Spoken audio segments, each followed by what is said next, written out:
அனைவருக்கும் வணக்கம். சற்று முன் கிடைத்த முக்கிய அறிவிப்பின்படி பொதுமக்கள் அனைவரும் பயன்பெறும் வகையில் பிரதமர் மோடியின் புதிய திட்டங்கள் குறித்தும் மேலும் சில அதிரடி உத்தரவுகளை தான் நம்ம இந்த வீடியோல பார்க்க போறோம். சோ வீடியோவை கடைசி வரைக்கும் ஸ்கிப் பண்ணாம பாருங்க. வீடியோக்குள்ள போறதுக்கு முன்னாடி இந்த வீடியோக்கு ஒரு லைக் பட்டனை பிரஸ் பண்ணிக்கோங்க. இது வரைக்கும் இந்த சேனலை சப்ஸ்கிரைப் பண்ணாதவங்க சப்ஸ்கிரைப் பண்ணிக்கோங்க.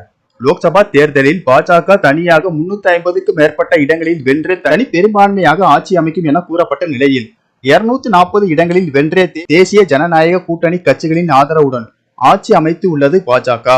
இந்நிலையில் 3வது முறையாக பிரதமராக பொறுப்பேற்றுள்ள மோடி தனது அலுவலகத்துக்கு சென்றதும் PM கிசான் நிதி எனப்படும் விவசாயிகள் நலன் சார்ந்த திட்டத்தில் முதலாவதாக கையொப்பம் இட்டுள்ளார். இதற்கு அடுத்தபடியாக அமலுக்கு வரக்கூடிய புதிய திட்டங்கள் குறித்து முக்கியமான அறிவிப்பை வெளியிட்டுள்ளார். அதன்படி 70 வயது மேற்பட்ட முதியோருக்கு ரூபாய் 1 லட்சம் மருத்துவ காப்பீடு வழங்கப்படும். அடுத்த 5 ஆண்டுகளுக்கு இலவச ரேஷன் பொருட்கள் வழங்கப்படும்.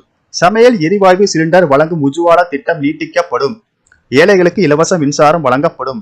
பிரதமரின் வீடு வழங்கும் திட்டம் மேலும் விரிவுபடுத்தப்படும். வேளாண் பொருட்களுக்கான குறைந்தபட்ச ஆதார விலை உயர்த்தப்படும்.